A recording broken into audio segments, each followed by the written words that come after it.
MZ세대 직장인의 철학 생존기 명언으로 살아남기. 프롤로그 출근길 지옥철에서 깨달음을 얻다. 2025년 12월 어느 월요일 아침 8시 30분 서울 지하철 2호선은 오늘도 지옥이었다. 입사 2년차 27살 박민지는 사람들에게 밀려 거의 공중부양 상태로 출근하고 있었다. 아, 이게 맞나 싶다. 민지의 머릿속에는 주말 내내 봤던 넷플릭스와 유튜브 쇼츠가 스쳐 지나갔다. 워라밸 잘 지키는 외국 직장인들, 자유롭게 여행 다니는 프리랜서들, 억대 연봉 받는 또래 개발자들. 비교하면 비교할수록 우울했다. 회사에 도착하자마자 팀장 카톡이 왔다. 민지님, 오늘 오전 회의 자료 준비됐죠? 오늘 임원님들 참석하시니까 꼼꼼하게. 어제 밤 11시에 퇴근하면서 내일 아침에 한 번 더 검토해야지 했던 그 자료. 당연히 안 했다. 민지는 급하게 노트북을 켰다. 그때 옆자리 김 과장이 커피를 건네며 말했다. 민지님, 니체 알아요? 그 철학자? 네. 갑자기 왜요? 어제 책 읽다가 재밌는 구절을 봤거든요. 나를 죽이지 못하는 고통은 나를 더 강하게 만든다. 요즘 힘들어 보여서 이거 보고 힘내라고. 민지는 속으로 생각했다. 아니, 김 과장님, 지금 저 죽어가고 있거든요. 하지만 그날 오후 회의 자료 때문에 임원들한테 지적받고 팀장한테 까이면서 민지는 문득 그 말이 떠올랐다. 이 정도로 죽을 건 아니잖아. 그렇다면 더 강해질 수 있는 건가? 일장 니체와 함께하는 갓생 찾기. 에피소드 1초인이 되려면 일단 출근은 해야지. 그날 저녁 민지는 유튜브로 니체에 대해 검색했다. 요즘 MZ세대의 공부법은 유튜브 1.75배속이다. 니체는 초인 개념을 제시했습니다. 초인이란 기존의 가치관을 뛰어넘어 스스로 의미를 창조하는 존재입니다. 초인? 그거 완전 내 워너비잖아. 나도 초인 되고 싶다.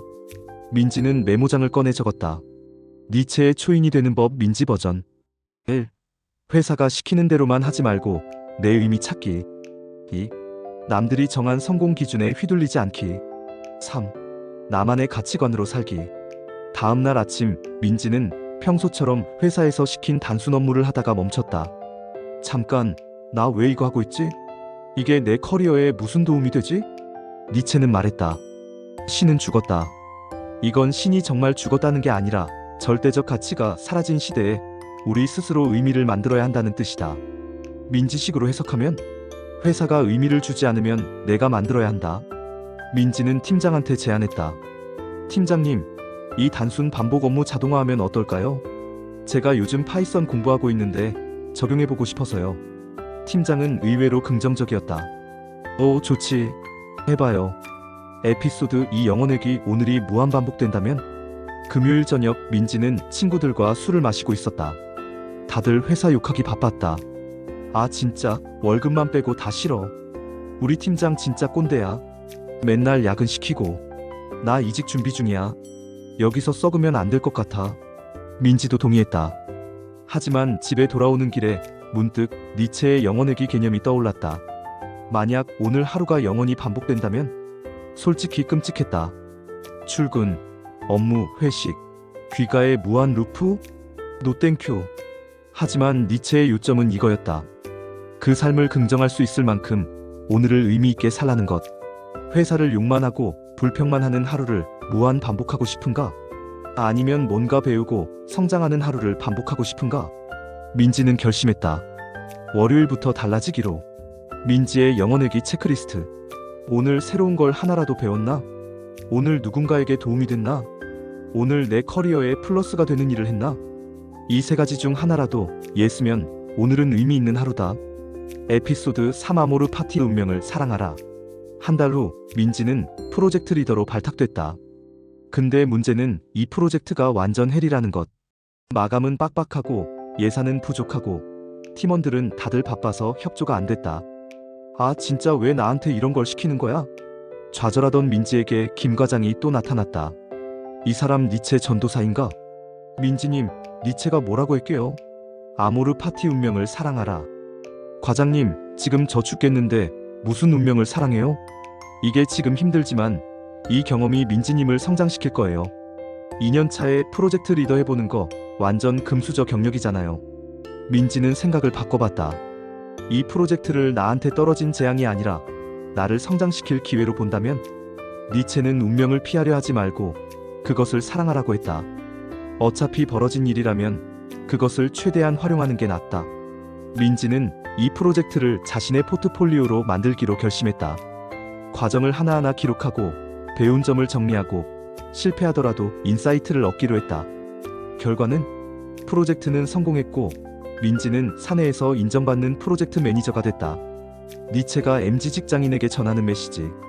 회사가 정해준 틀 안에서만 살지 마라. 너만의 의미를 창조하라. 오늘이 무한 반복된다면 어떨지 상상해봐라.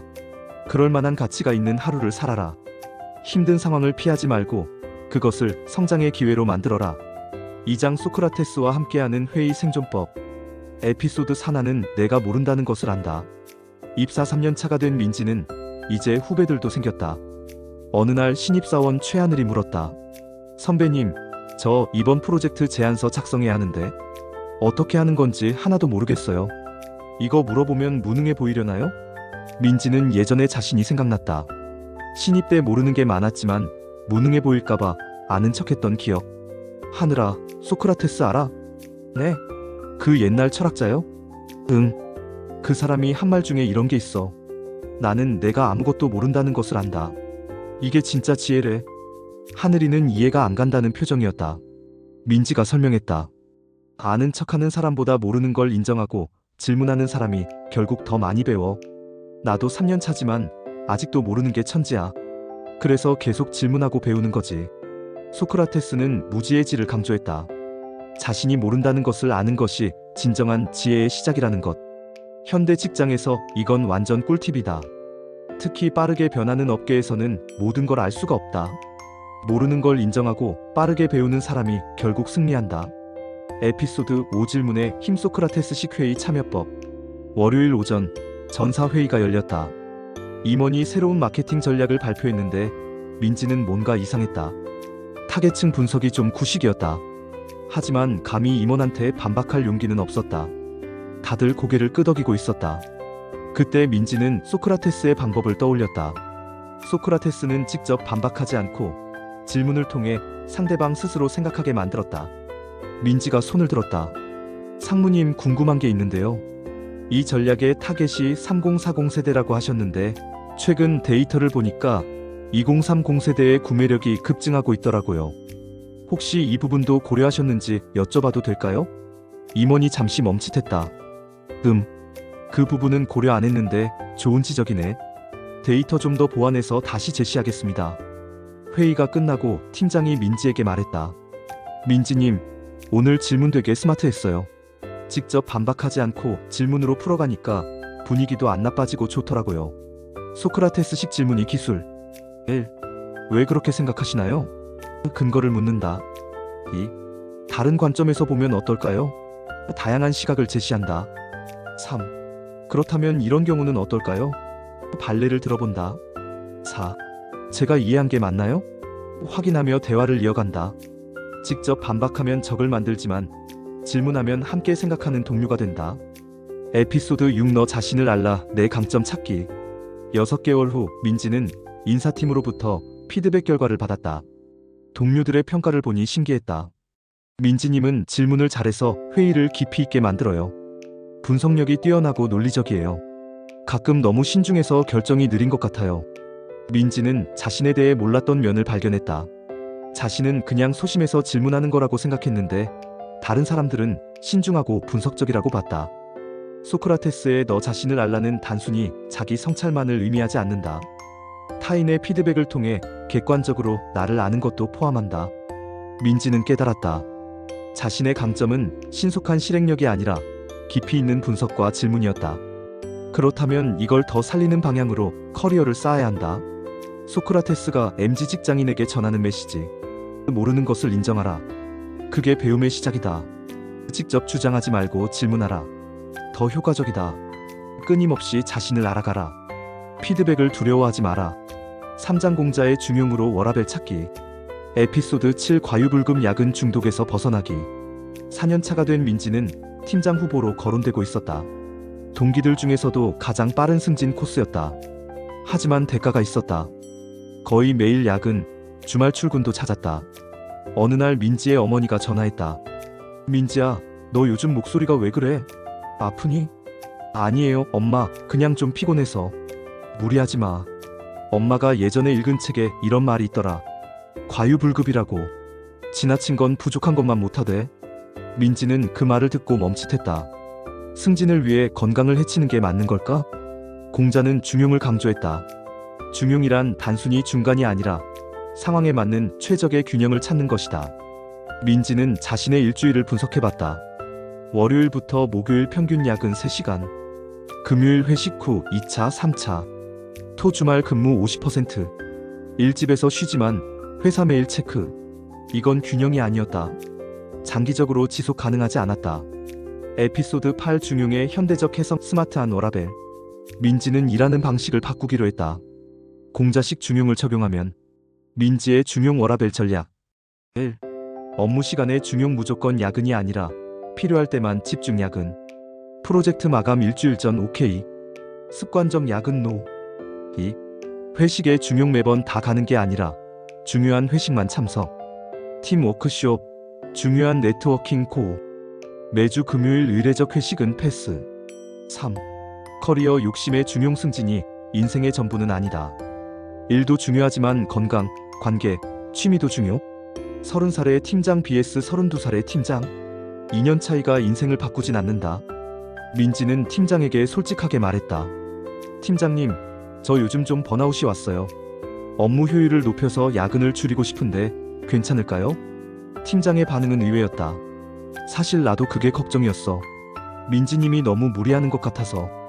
오히려 잘 됐다. 업무 프로세스 개선해보자. 에피소드 9 하기시 습지 배움을 즐기는 직장인. 민지는 야근을 줄이고 생긴 시간에 온라인 강의를 듣기 시작했다. 데이터 분석, 디자인 싱킹, 마케팅 전략 등. 동료가 물었다. 민지야, 퇴근하고도 공부해? 힘들지 않아? 이건 회사가 시켜서 하는 게 아니라 내가 하고 싶어서 하는 거라 다르더라고. 공자는 말했다. 배우고 때때로 그것을 익히면 또한 기쁘지 아니한가.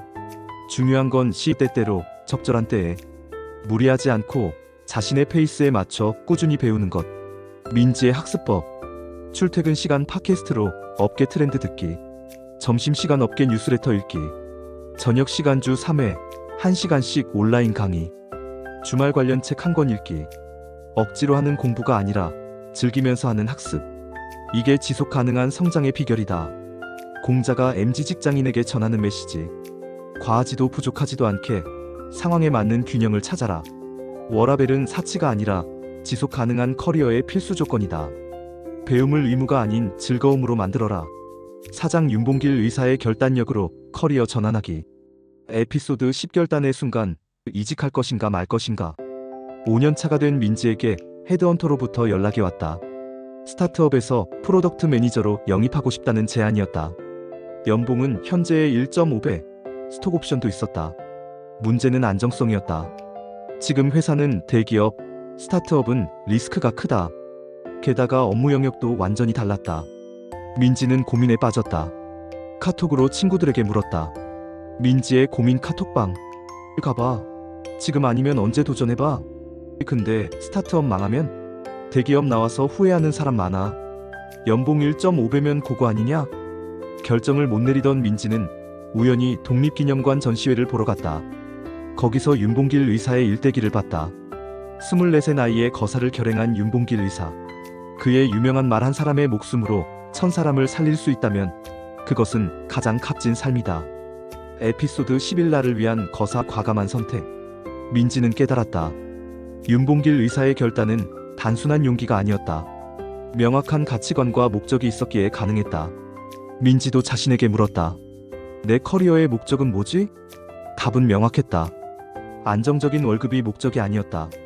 의미 있는 제품을 만들고 빠르게 성장하고 시장에 임팩트를 주는 것. 그렇다면 스타트업이 맞았다. 하지만 무작정 뛰어드는 건 용기가 아니라 무모함이다. 민지는 철저히 준비했다. 민지의 이직 준비 체크리스트. 1. 재무적 안전망 만들기. 비상금 6개월치 확보. 스타트업 망해도 버틸 수 있는 플랜 B. 2. 스타트업 실사하기. 사업 모델 분석. 투자 유치 현황 확인. 창업자 백그라운드 조사. 현직자 인터뷰. 3. 나의 가치 증명하기. 포트폴리오 정리. 관련 경험 강조. 스킬 업그레이드. 3개월간 준비한 끝에 민지는 결정했다. 간다. 에피소드 12 새로운 전장에서의 첫 100일. 스타트업 입사 첫날. 민지는 완전히 다른 세계에 왔다는 걸 느꼈다. 대기업에서는 출근 시간 엄수, 정장 착용, 체계적인 온보딩 프로그램, 단계별 보고 체계. 스타트업에서는 플렉스 타임, 편한 복장. 일단 부딪혀보세요. 빠른 의사결정. 처음 한 달은 지옥이었다. 모든 게 낯설었고 실수도 많았다. 내가 잘못 선택한 건가 싶었다. 하지만 민지는 윤봉길 의사의 결단을 떠올렸다. 한번 선택했으면 그 선택에 최선을 다하는 것. 물러서지 않고 끝까지 가보는 것. 3개월 후 민지는 완전히 적응했다. 그리고 깨달았다. 이직은 정답이 없다. 어떤 선택을 하든 그 선택을 정답으로 만드는 건 자신이라는 것. 윤봉길 의사가 MZ 직장인에게 전하는 메시지. 두려움이 있어도 옳다고 믿는 길을 가라. 하지만 무모함과 용기는 다르다. 철저히 준비하라. 선택했으면 후회하지 말고 그 선택을 최선으로 만들어라. 재밌게 들으셨다면 구독과 좋아요 부탁드립니다.